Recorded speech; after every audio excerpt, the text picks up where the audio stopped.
Эта львица за свою долгую жизнь привыкла, что охота – это нелегкое дело.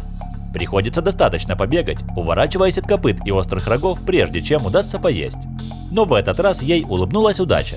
Зебра, отбившаяся от своего стада, вышла из реки прямо к тому месту, где отдыхала львица. Увидев хищника, зебра в панике решила убегать обратно в реку.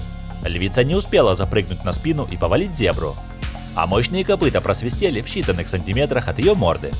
Львица решила не рисковать в одиночку, оставив преследование.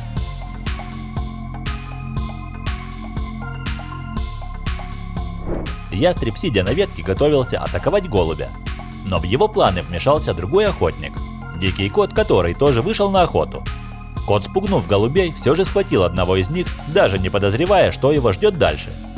Ястреб, разочарованный испорченной охотой, решил атаковать кота вместе с голубем и бросился в погоню. Острые когти настигли хвостатого хищника и даже приподняли воздух. Кот быстро сообразил, что лучше отдать голубя ястребу и побыстрее уносить ноги.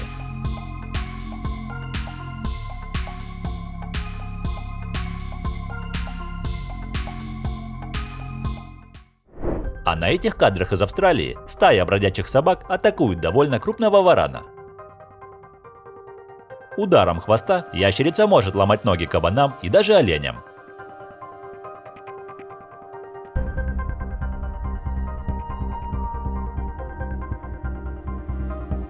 Но даже обезоружив варана, собаки все равно действуют очень осторожно. Ведь помимо хвоста у варана есть еще и острые зубы, а укус варана может оказаться смертелен. В слюне варанов содержатся ферменты, которые вызывают заражение крови и нарушают ее свертываемость.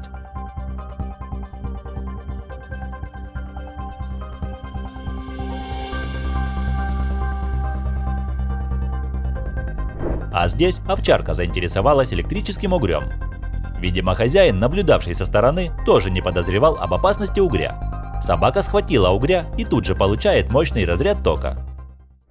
Удивительные кадры из африканской саванны. Собака не приняла всерьез размер этих хищных кошек и облаяла с ног до головы. Львы, видимо, решив, что собака нездорова, как минимум больна бешенством не иначе, не стали с ней связываться, проявляя спокойствие. Но собака, поверившая в свои силы, умудрилась даже схватить льва за нос. Даже это не вывело хищников из себя, и они позволили нагавкавшейся собаке убраться невредимой. Бородавочник знает опасность высокой травы, поэтому проложил свой маршрут прямо по проселочной дороге, попутно щипая травку. На его беду, как раз в высокой траве, львы возле дороги и организовали засаду. Почувствовав опасность, бородавочник бросился на утек. Но львы предугадали этот маневр и, разделившись, загнали его в ловушку.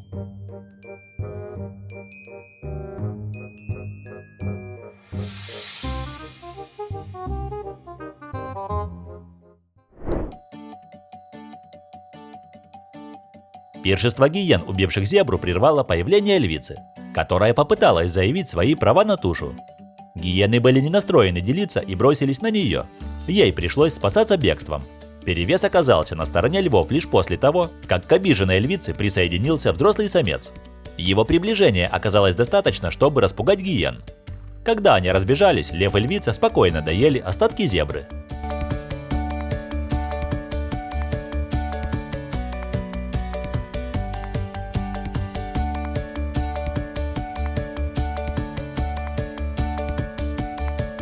А вот устраивать свой пир возле водоема – рисковая затея. На запах свежего мяса могут подтянуться голодные крокодилы. Эти хищники всегда настороженно относятся друг к другу, и чаще всего их встречи заканчиваются бескровно рычанием львов и щелканием зубов огрызающегося крокодила. Но атаковать друг друга эти хищники не решаются, только когда численное превосходство на одной из сторон.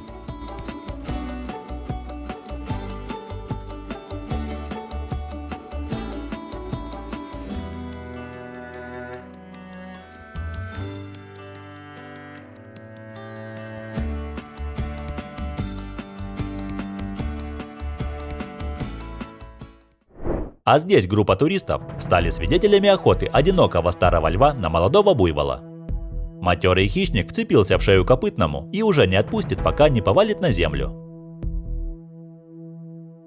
В львиных прайдах охотой в основном занимаются львицы, а львы же обеспечивают безопасность для своего прайда, не подпуская близко самцов из других групп. Здесь львицы поймали молодую зебру, отделив ее от стада.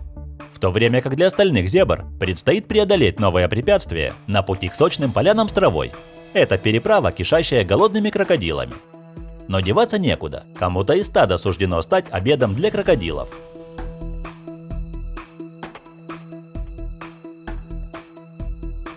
Эта зебра устала от всех убегать. Она свое отбоялась и просто идет по спинам крокодилов. С начала 20 века популяция тигров существенно сократилась. В дикой природе встретить этого таинственного хищника вероятность очень мала. Однако в последние годы, благодаря предпринятым усилиям по сохранению популяции, количество тигров начало расти, а Индия – одна из немногих стран в мире, где их можно увидеть. Здесь находятся заповедники, которые специализируются на сохранении численности этих больших кошек. На территорию подобных заповедников часто заходят другие священные животные и коровы, на которых эти дикие кошки не прочь поохотиться.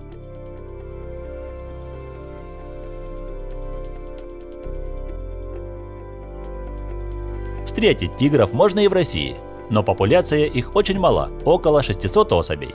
Охотятся они в основном на оленей и кабанов. Но чаще этим самым оленям и кабанам достается от бурых медведей, с популяцией которых дела обстоят гораздо лучше.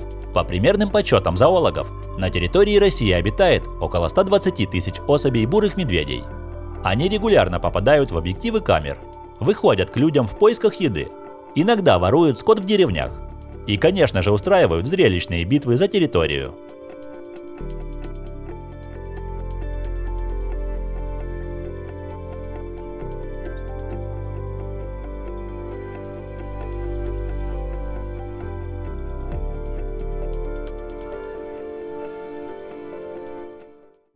Пожалуй, самый редкий и таинственный хищник – это снежный барс.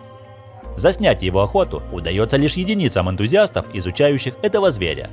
А до недавнего времени и вовсе приходилось довольствоваться лишь редкими фотографиями ирбиса.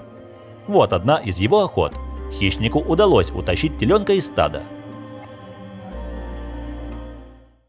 Леопард – охотник-одиночка, поэтому всю свою добычу ему приходится тащить на дерево. Только там ее можно уберечь от многочисленных стай гиен, шакалов и гиеновидных собак, скитающихся в поисках легкой добычи.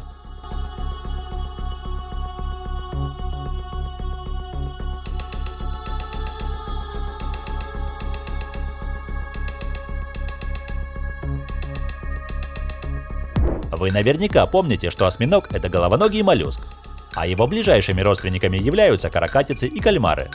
На сегодня ученым известно более 180 видов осьминогов. Самым крупным является осьминог Дафлейна, достигающий 9 метров в длину и 270 кг в весе. Привычной пищей для осьминогов является рыба, донные животные, ракообразные. Но иногда в их рационе встречаются и некрупные акулы. Моллюск парализует ее ядом, содержащимся в его слюне, а затем утаскивает в логово, чтобы неспешно съесть.